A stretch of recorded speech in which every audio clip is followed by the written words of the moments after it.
한 주간 평안하셨습니까? 예, 아멘. 예. 제가 이렇게 설교를 전하면서, 저는 굉장히 시간에 굉장히 어, 굉장히 좀 민감한 적이라서, 하여튼 30분 안으로 시간을, 이렇게 설교를 끝내려고 항상 이렇게 설교를 준비를 하고 있습니다. 제 군에서 좀 오래, 한국도 그렇고 미국도 있다 보니까 군에서는 그 시간이 굉장히 중요하거든요.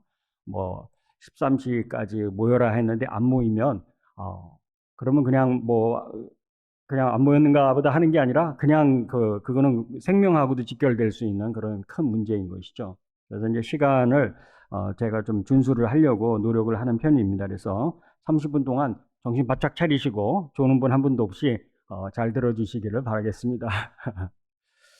지난주에는 창세기, 지난주에는 예수님이 광야에서 시험을 이기시는 그 본문을 우리가 봤죠. 그리고 그와 연관된 사건으로 구약의 이스라엘 이제 백성들이 홍해를 건너서 광야로 갔던 그런 내용을 언급을 했습니다.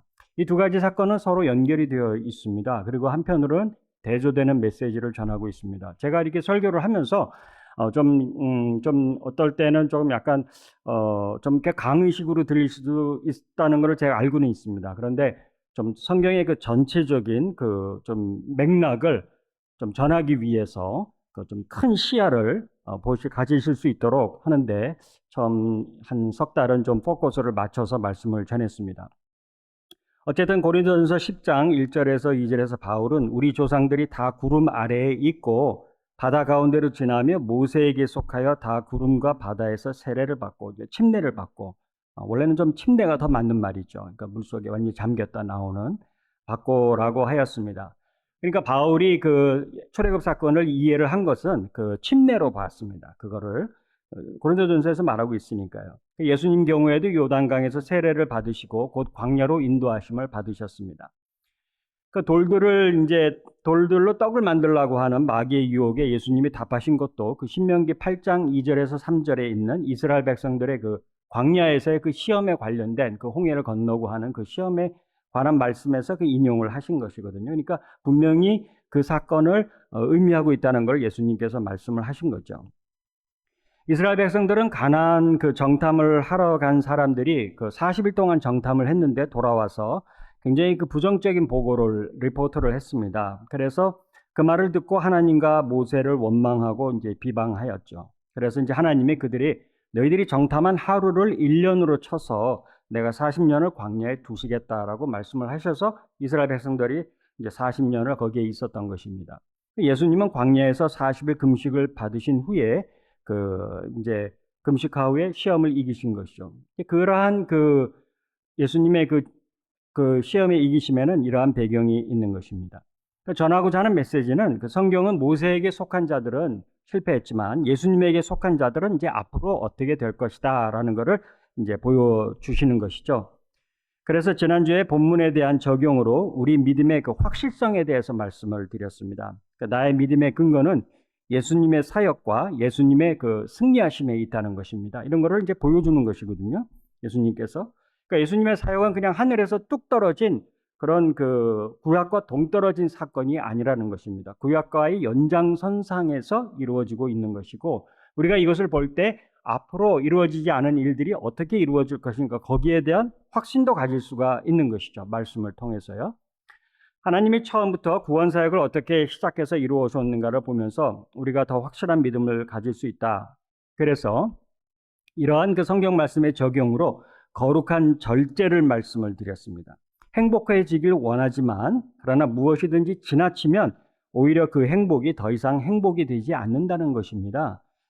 사자성어로 과유불급이라고 그러죠. 무엇이든지 지나치면은 모자란 것과 같다는 말입니다. 예수님도 돌들로 떡을 만드실 수 있으셨지만 하나님의 말씀에 순종하는 것이 우선이기에 하나님의 입에서 나오는 말씀으로 산다고 하셨습니다. 하나님의 입에서 나오는 말씀이기 때문에 완벽한 말씀인 것이죠. 그리고 이러한 말씀에 순종하고 분별하는 삶을 살기 위해서는 성령의 인도하심, 예수님처럼 성령의 인도하심을 받아야 되고 낮아지는 삶을 살아야 된다고 했습니다. 낮아진 곳에서 영적인 세상을 우리는 볼 수가 있기 때문이죠. 하나님의 뜻을 높이고 나를 낮추는 그 삶을 뜻합니다. 그 예수님이 하실 수 있으셨지만 하지 않으신 것은 바로 하나님의 뜻에 낮추셨기 때문인 것이죠. 이게 지난주에 말씀을 드린 것이고, 오늘은 야곱에 관한 말씀을 함께 상고하면서 은혜를 받기를 원합니다. 이제 본문을 읽어보면 성경에서 이제 그 야곱이 자라난 이러한 그 가정을 보면은 오늘 본문에서 볼 때 그 야곱이 가정이 좀 정서적으로 좀 불균형했다라고 볼 수가 있습니다. 그래서 오늘은 이 야곱의 그 가정 그리고 그의 그 어떤 결핍 이것이 성경이 어떻게 흐르고 그걸 우리가 또 어떻게 적용할 수 있는가 여기에 포커스를 맞춰서 말씀을 전하겠습니다. 왜냐하면 창세기 25장 28절에 보시면은 이삭은 에서가 사냥한 고기를 좋아하므로 그를 사랑하고 리브가는 야곱을 사랑하였더라 이렇게 말하고 있습니다. 본문에서요. 이 말은 아버지는 형을 사랑하고 엄마는 동생을 사랑했다는 말입니다. 그렇죠? 아버지는 이삭은 에서를 형을 사랑하고 엄마는 동생을 리브가는 야곱을 사랑하였다. 그러니까 이 집안에 그 눈에 보이지 않는 그 나누어짐이 있는 것입니다. 나누어짐. 형은 엄마의 사랑에 대한 좀 결핍이 있었겠죠. 그리고 동생은 야곱은 아버지의 사랑이 결핍이 좀 된 것이죠. 왜냐면 아빠는 형을 사랑하고 엄마는 동생을 사랑한다고 여기 얘기하고 있으니까요. 한번 상상해 보시기 바랍니다. 형인 에서가 사냥한 고기를 형은 이제 사냥을 좋아하는 사람이었으니까 형이 사냥한 고기를 저녁 식사 동안에 가족들이 온 식탁에 둘러앉아서 같이 먹으면서 형의 그 사냥 무용담을 듣고 아버지가 감탄하고 그리고 맛있다 그러고 이런 그 모습을 반복해서 듣고 보면서 자란 그 야곱에게 어떤 감정이 생겼겠습니까? 만약에 여러분이 공부 잘하는 그 형제나 자매가 있고 아버지가 그 형이나 누나만 칭찬해주고 그리고 만약 여러분이 동생이었다면 그러면 어떤 감정이 들었겠어요? 어디 모임에 가면은 아버지가 늘 형 이야기만 하고 동생인 내 이야기는 하지 않는다면 동생은 좀 주눅이 들고 한편으로는 점점 불만이 생길 수밖에 없는 것이겠죠. 그러나 그렇다고 해서 그 동생이 아버지의 사랑을 포기하는 것은 아니죠. 자녀는 여전히 아버지의 사랑과 엄마의 사랑을 갈구를 합니다. 그리고 그 사랑이 채워지지 않을 때 그 동생의 마음, 야곱의 마음에는 아버지의 그 사랑으로만 채워질 수 있는 그 공간이 생겨지게 되는 것이죠. 야곱이 형 에서에게서 장자의 권한을 떡과 이 팥죽으로 산 것, 그 하나님의 축복에 대한 갈망이 있었던 것도 사실이죠. 아마 그 전에 보시면 이들이 태어나기 전에 그 리브가의 뱃속, 이삭의 아내인 리브가의 뱃속에서 서로 싸운다라고 25장 22절에서 말하고 있습니다. 그래서 리브가가 이럴 경우엔 내가 어찌할꼬 하고 가서 여호와께 묻자온데 여호와께서 그에게 이르시되 두 국민이 내 태중에 있구나. 두 민족이 내 복중에서 나누이리라. 이 족속이 저 족속보다 강하겠고 큰 자가 어린 자를 섬기리라 하셨더라. 이게 리브가에게 준 말씀이거든요. 그러니까 그 리브가가 그 말씀을 동생인 야곱에게 전했겠죠. 큰 자가 작은 자를 섬기리라라고 내가 예전에 여호와께로부터 말씀을 들었다. 이제 그래서 아마도 그 야곱은 그 형의 그 팥죽과 그 떡과 팥죽으로 장자의 권한을 얻는 것이 당연하다고 생각했을 수도 있습니다. 그러나 또 한편으로는 아버지께로부터 축복받고 싶은 그런 마음도 있었을 수도 있는 것이죠. 이처럼 그 이삭과 야곱의 경우를 예로 들었지만 우리 모두에게는 비단 아버지에게서만이 아니라 관계에서 경험하는 그 결핍이 있습니다. 빈자리가 있습니다. 그리고 그 관계에서 그 경험하는 그 결핍은 빈 공간을 우리 가운데 만들어내는데 우리에게는 그 빈 공간을 채우고 싶은 그 바람이 있습니다. 오늘은 이 빈 공간을 어떻게 채우는 것이 지혜로우며 성경적인가를 함께 살펴보려고 합니다. 첫째는 야곱의 이러한 그 결핍을 보면서 우리가 깨닫는 것은 그 빈 공간은 오직 하나님만이 채우실 수 있다는 것입니다. 오직 하나님만이 채우실 수 있다. 어떤 분이 있었는데 그분은 항상 누군가와 사귀어야 되는 분이었습니다. 한 사람하고 헤어지면은 바로 안 돼서 다른 사람을 사귀입니다. 그러니까 혼자 있는 것을 못 견뎌합니다. 그래서 계속해서 새로운 사람을 만나는 것을 반복을 합니다. 그런데 보면은 그 관계가 오래 지속되지 못합니다. 그 이유를 가만히 살펴보면, 왜냐하면 사실 그분이 원하는 것은 상대가 아니라 자기의 그 빈 공간을 채우는 것이었기 때문입니다. 그 자기의 그 결핍을 채우기 원하는 것입니다. 그래서 상대가 원하는 게 무언지를 잘 모릅니다. 그렇게 많이 계속 그 사귀면서도 상대가 원하는 것이 무언지를 잘 몰라요. 왜냐하면 사실 관심이 상대에게 있는 것이 아니라 나에게 있기 때문이거든. 내 빈 곳을 채우려고 하는 데 있기 때문입니다. 그런데 본인은 그것을 잘 모릅니다. 그래서 관계가 항상 오래가지 못했습니다.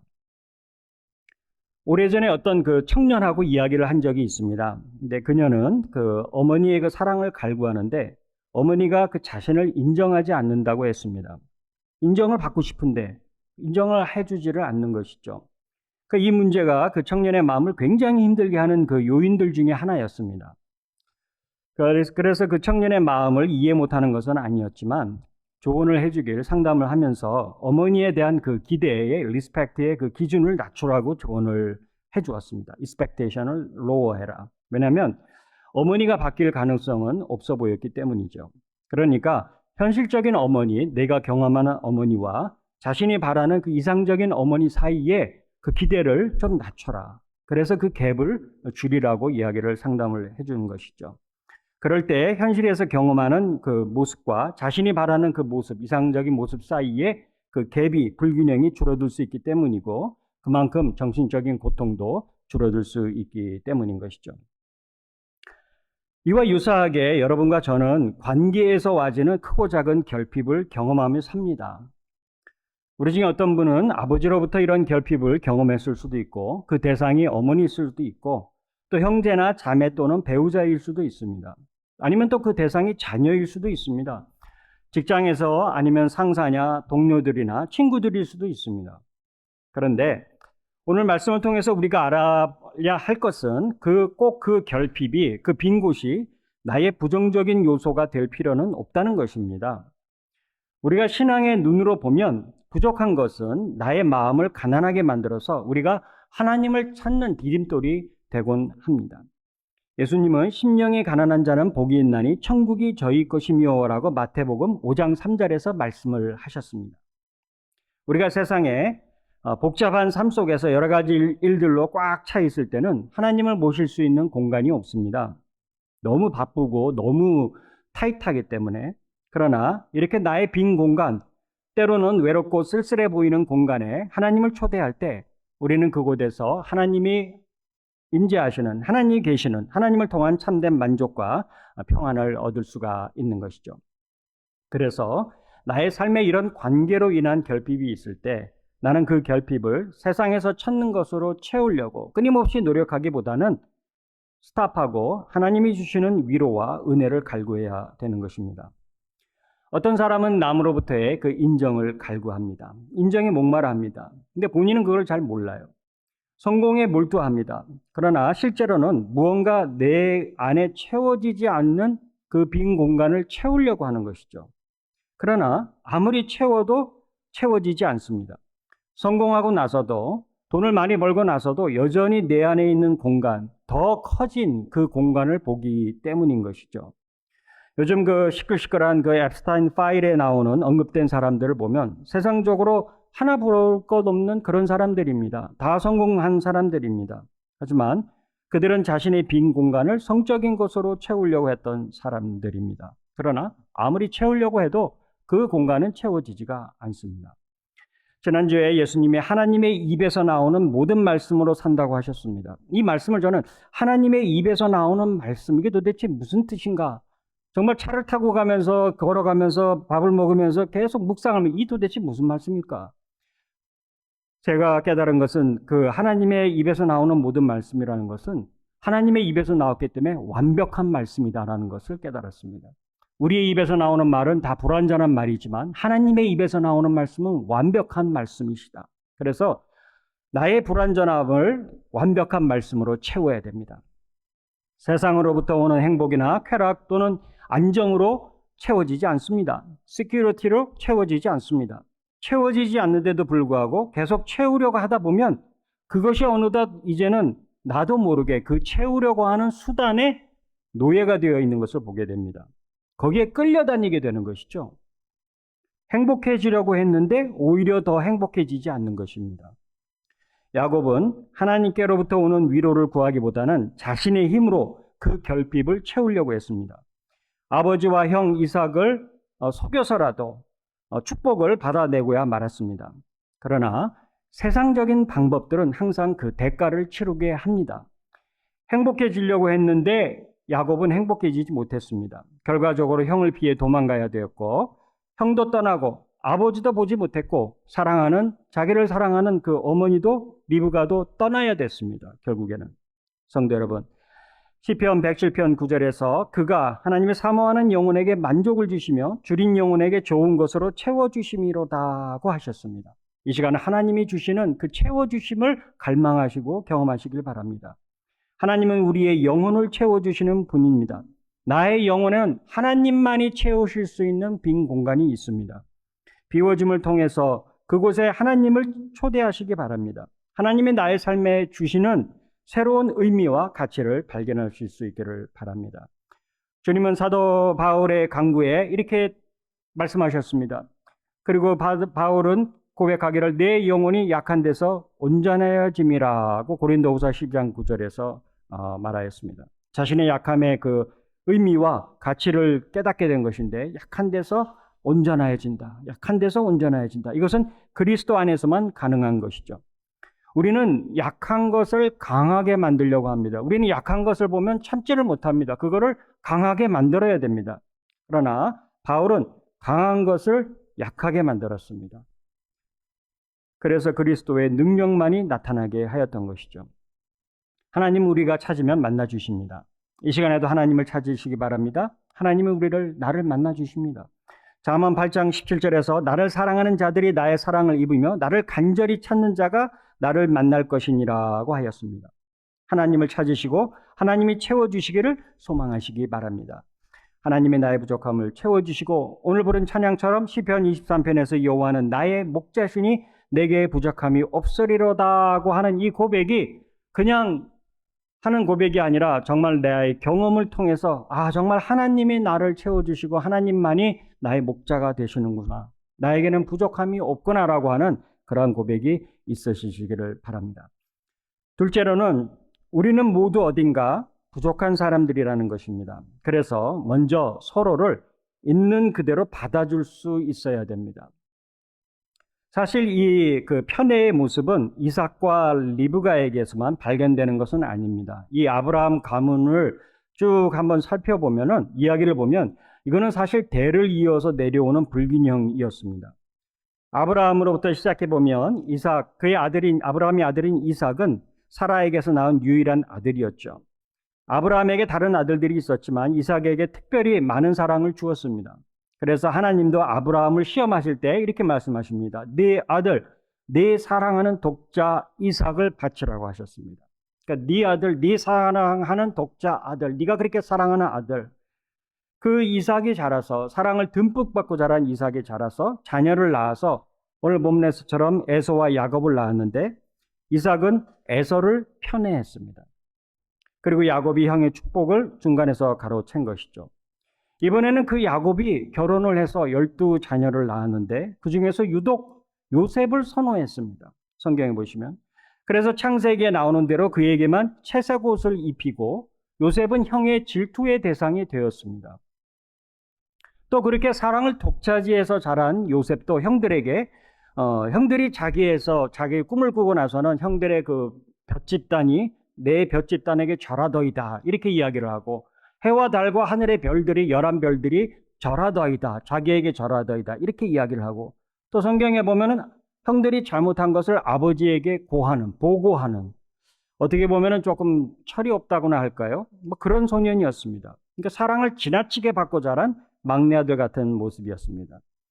이것을 보면 성경에 나오는 아브라함의 가정에 흐르는 그 편애와 그 결핍의 모습을 보여주는데 그걸 보면 완벽한 사람도 없고 완벽한 가정도 없다는 것입니다.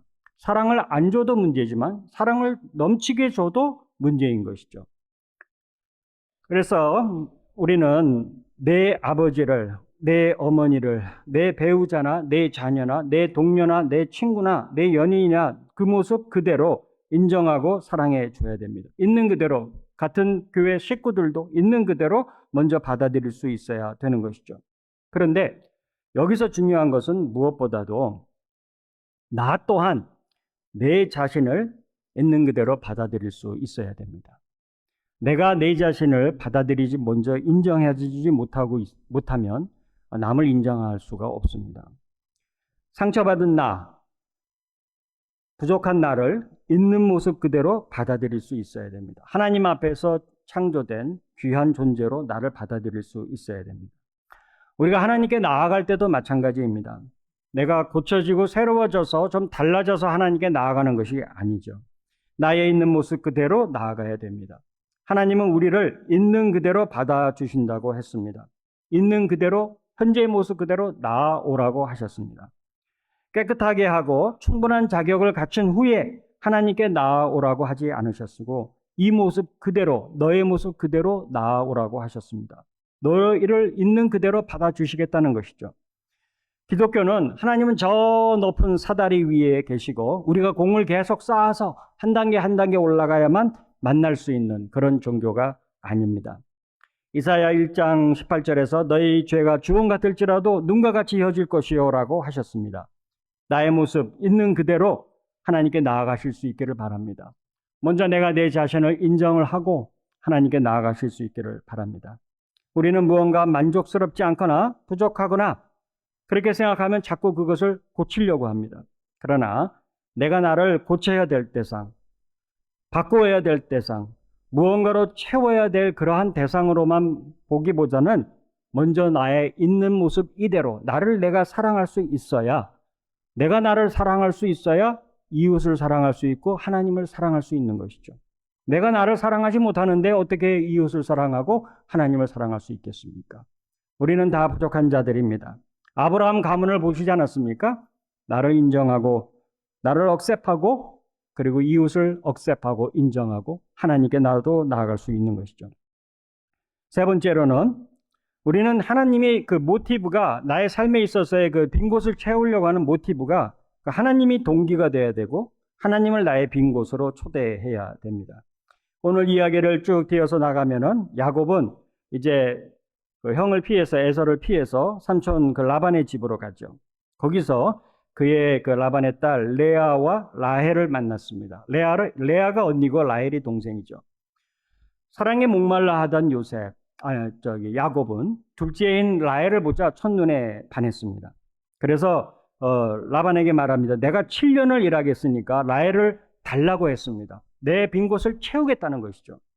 그 간절함을 보면 그 야곱의 그 빈 공간이 얼마나 컸는지, 그 외로움이 얼마나 컸는지, 또 절실했는지를 짐작해야 합니다. 창세기 29장 18절에서 야곱이 라헬을 더 사랑함으로 대답하되 내가 외삼촌의 작은 딸 라헬을 위하여 외삼촌에게 7년을 섬기리라 라고 자기가 먼저 이야기했습니다. 7년이라고 하는 것은 당시 그 신부를 얻기 위해 지불해야 될 통상적인 금액의 2배에 해당합니다. 그러자 19절에서 라반이 이렇게 대답합니다. 라반이 그에게 이르되 그를 내게 주는 것이 타인에게 주는 것보다 나으니 나와 함께 있으라고 하였습니다.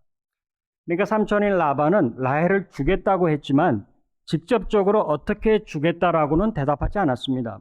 언제 주겠다고도 정확하게 말하지 않았습니다. 그냥 그를 너한테 주는 것이 딴 사람한테 주는 것보다 낫다. 그러니 나와 함께 있어라. 이렇게 두루뭉실하게 대답을 돌려서 말하고 있는 것이죠. 후에 야곱이 약속한 7년을 일하고 난 뒤에 라헬을 달라고 하고 결혼식 후에 아침에 일어나 보니 누구였습니까? 라헬이 아닌 언니인 레아가 거기에 있는 것입니다. 이유를 라반에게 그제서야 묻자 언니보다 아우를 먼저 주는 것은 우리 지방에서 하지 아니하는 바이다 라고 그제서야 말을 합니다. 이 야곱의 결핍은 자신이 듣고 싶은 것을 듣게 했고 보고 싶은 것을 보게 했고 믿고 싶은 것을 믿게 했습니다. 성도 여러분, 라반의 그 대답과 그 대답에 숨어있는 의도가 그에게는 들리지 않았습니다. 우리가 보면은 관계에 있어서 보면은 상대가 굉장히 그 어뷰시브한 사람인데 그 관계를 계속 유지하는 것을 봅니다. 도대체 이해가 안 됩니다. 주변에서 다 뭐라고 말리고 뭐라고 해도 혼자 듣지를 않습니다. 그 이유는 상대를 사랑해서라기보다는 자기 결핍에 끌려다니기 때문입니다. 그래서 자기가 보고 싶은 것을 보고 듣고 싶은 것을 듣고 믿고 싶은 것을 믿기 때문입니다. 그래서 다른 사람의 충고나 조언이 들리지 않는 것이죠. 혹시 나에게 이러한 삶의 도전이 있지는 않습니까? 이 시간 잠시 자리를 멈추시고 내가 목말라 하는 것이 무엇입니까? 나는 무엇 때문에 그렇게 열심히 달리고 있습니까? 누구를 만족시키기 위해서입니까? 무엇입니까? 나는 무엇을 추구하고 무엇 때문에 추구하고 있습니까? 결핍은 비단 인간관계에서만 보이는 것은 아니죠. 물질의 결핍일 수도 있고 안정됨의 결핍일 수도 있고 명예나 권위 같은 자기 존재감의 결핍일 수도 있습니다. 어떠한 결핍을 경험하고 계십니까? 예수님은 성령에 이끌려서 광야로 가셔서 하나님의 뜻을 순종하셨는데 나는 무엇에 끌려다니고 있습니까? 그것이 나를 너무 속박시키고 얽매여서 내가 그것의 노예가 혹시 되어져 가고 있지는 않습니까? 예수님은 배고픔에 그 결핍이 있으셨는데 스스로의 노력으로 채우지 아니하시고 하나님의 말씀으로 채우셨습니다. 나에게 허전함이 있다면 그것은 무엇입니까? 그 공허함을 나는 무엇으로 채우려고 합니까? 라헬을 얻기 위해서 7년을 하루같이 살았던 야곱이 아침에 일어나 보니 레아였습니다. 내가 열심히 살았는데 아침에 일어나 보니 그 꿈꾸었던 희망은 온데간데 없어지고 현실을 마주하니 그곳에 레아가 있었던 것이죠. 저는 미국에 처음 올 때 미국은 유럽 같은 곳인 줄 알았습니다. 집들도 아름답고 알프스 같은 정말 그런 곳인 줄 알았어요. 처음 올 때 미국 켄터키에 있는 루이빌 공항에 도착을 했습니다. 신학교에서 그 코디네이터로 아르바이트 하던 학생이 마중 나오더라고요. 그 학생이 지금 그 학교에서 신학 교수가 되어 있는데 같이 차를 타고 나오는데 실망했던 기억이 있습니다. 당시 우리나라에서도 보기 힘든 그 나무로 만든 전봇대가 길 양쪽에 있는 것을 보고 굉장히 쇼킹했습니다. 제가 아주 어렸을 때나 봤던 그런 그 나무로 만든 전봇대가 길가에 있는 것입니다. 오른쪽을 보니까 땅콩밭이었고 왼쪽을 보니까 옥수수밭이더라고요. 그리고 나서 나무로 만든 집도 그때 처음 봤습니다. 붉은 벽돌로 지은 아름다운 건물들과 자연을 생각했는데 아니더라고요. 신학교에 와서 공부하면서 또 일하고 하는데 쉽지가 않았습니다. 생활이. 저는 미국에 오면은 라헬일 줄 알았어요. 모든 것이 다 잘 될 줄 알았습니다. 그것만을 위해서 한국에서 쉼없이 정말 달려왔습니다. 그런데 문득 눈을 뜨고 정신을 차려보니 레아였습니다.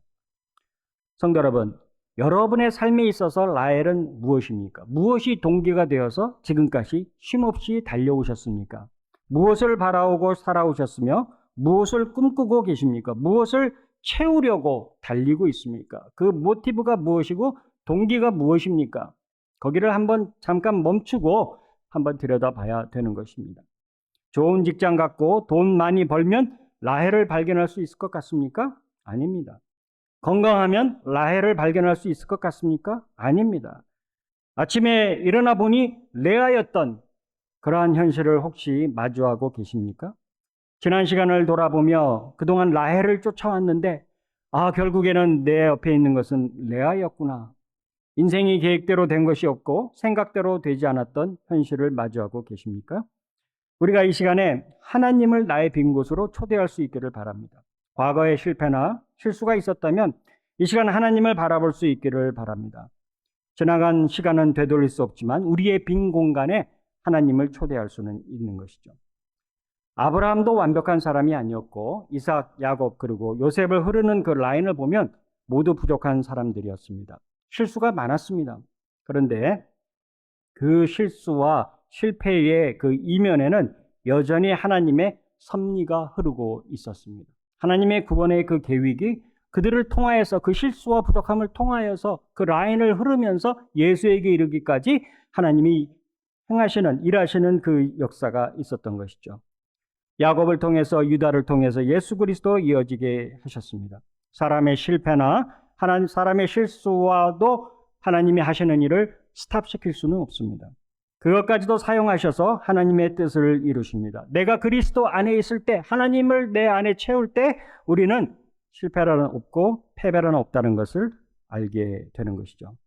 하나님은 여전히 우리를 통해서, 우리의 실패나 실수를 통해서 합력해서 선을 이루고 계십니다. 때로는 우리가 결핍을 경험하지만, 모자람을 경험하지만 오늘 이 아침에 주시는 희망의 메시지가 바로 그것입니다. 이후에 야곱이 야복 강가에서 하나님을 만났습니다. 그가 홀로 남았을 때 어떤 사람과 씨름을 합니다. 그리고 그 사람이 야곱의 환도뼈를 쳤습니다. 야곱이 절었다고 했습니다. 쉼없이 달려왔던, 끝없이 달려왔던 야곱이 그제야 쉼을 얻습니다. 그제야 야곱이 쩔뚝거리면서 걷기 시작하면서 비로소 자기 주변이 보이기 시작하는 것이죠. 비로소 하나님이 보이기 시작하는 것입니다. 성도 여러분, 오늘 이 아침, 이 주일 이 시간 이곳에 나와서 잠시 멈춰 서신 여러분들, 하나님을 찬양하며 하나님께 영광 돌리시는 분들, 이곳에, 나의 빈 곳에, 빈 자리에, 빈 마음에 이 시간에도 하나님을 초대하시고 하나님이 그 자리를 채워주셔서 함께 하시는 그러한 시간이 되시기를 주님의 이름으로 부탁을 드립니다.